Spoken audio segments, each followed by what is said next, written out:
Je rejoins donc Madame Toiti, pédopsychiatre, car elle a des idées complémentaires sur la préparation au départ. Bonjour Madame Toiti, est-ce que vous Bonjour. vous présenter? Oui, donc je suis Marie-Toiti Pellegrin, je suis pédopsychiatre et donc je prends en charge des enfants et des adolescents. D'accord. À votre avis, puisque du coup là on est sur le départ de Lynn qui part en colonie de vacances pour la première fois cette année, on a envie un peu de savoir quel âge pour partir en colonie de vacances selon vous? Alors je pense que ça dépend vraiment de l'enfant. Bon, en y réfléchissant, je me disais qu'il fallait au moins qu'il ait 6 ans pour pouvoir commencer à envisager de partir en vacances en colonie sans ses parents. Un des critères, ça me semblerait être finalement l'idée qu'il puisse faire au moins une nuit au dehors de la maison sans ses parents et que cette nuit se soit bien passée. Donc typiquement, s'il a pu dormir une fois chez les grands-parents ou chez des copains et qu'il n'y a pas eu de problème particulier, ça me semble être un critère pertinent. Après, il y a la question aussi de est-ce qu'il y va avec un copain ou des frères et sœurs, ce qui peut éventuellement aider, ou est-ce qu'il y va tout seul, et ça peut être un petit peu plus difficile, encore que ça dépend de l'autonomie de l'enfant. Un point important aussi, c'est si l'enfant a des difficultés spécifiques, j'en sais rien, s'il est asthmatique, s'il est diabétique, ou à ce moment-là, il faut évidemment en discuter avec la colo et puis avec le pédiatre pour anticiper un peu les traitements à prendre.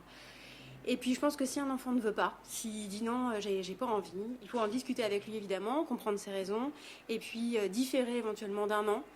Ça semble pertinent plutôt que de lui laisser des souvenirs mauvais qui, pour le coup, seront durables. D'accord. Et donc du coup, quel conseil vous donneriez à une famille pour préparer le départ en fait?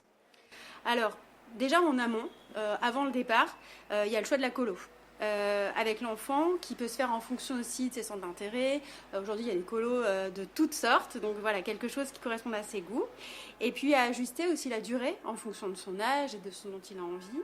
Donc la semaine avant le départ, préparer le sac ensemble, puisqu'en fait partir en colonie, c'est aussi commencer l'autonomie.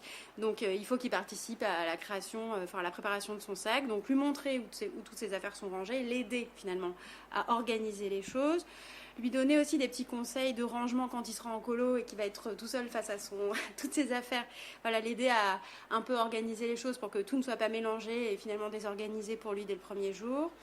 Éventuellement, un truc sympa, ça serait de donner un appareil photo jetable pour pouvoir rapporter ensuite des souvenirs à la maison et pouvoir partager les moments sympas avec les parents. Donc voilà, des petites idées pour préparer tout ça. Et pour les parents, comment on se prépare à la séparation de l'enfant? Parce que préparer l'enfant, parfois, c'est peut-être le plus simple, mais se préparer en tant que parent pour laisser partir son enfant, des fois, c'est plus compliqué. C'est-à-dire que les parents, quand ils choisissent d'inscrire un enfant en colo, d'une certaine façon, ils ont déjà pris cette décision de se séparer. Maintenant, c'est vrai qu'au moment du départ, il y a toujours un petit moment d'émotion. Et en même temps, je pense que c'est important que les parents soient capables de se dire, voilà, c'est un acte d'autonomie, de grand, et donc valoriser ça chez l'enfant, et à la fois être fier de son enfant qui est capable de prendre ces quelques jours d'éloignement, parce qu'il ne part pas en colo pendant 2 mois. Hein. Donc voilà, il faut aussi que les parents apprennent à se séparer, vous avez raison. Et puis pour les enfants, je pense que le doudou, par exemple, est absolument indispensable. D'accord. Et pour un enfant, du coup, on lui dit quoi? Alors déjà, je pense que c'est bien si les parents en discutent en amont ensemble, qui sont d'accord sur le fait que l'enfant va partir en colo, choisissent éventuellement plusieurs types de colo et proposent à l'enfant des choses qui correspondent aussi à leur choix, pour que l'enfant sente que vraiment les parents sont d'accord ensemble et ont pris cette décision de parents déjà.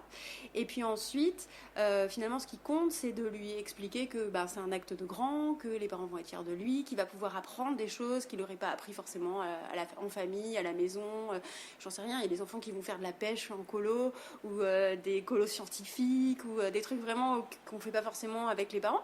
Donc voilà, c'est une chance d'aller explorer finalement le monde sous des angles un peu différents. Et puis peut-être pouvoir dire à l'enfant aussi que comme ça, il pourra apprendre des choses à ses parents. Donc il y a quelque chose d'une valorisation aussi du côté des apprentissages. Et comment on prépare l'enfant cette fois-ci?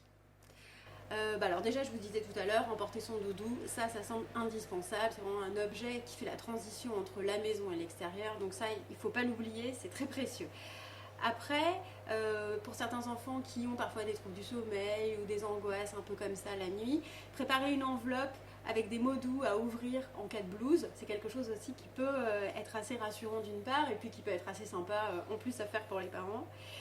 Pour les enfants plus jeunes, une photo de la famille aussi, pour pouvoir la regarder le soir avant de dormir ou y penser, voilà, de temps en temps, ça peut être aussi quelque chose qui marche bien.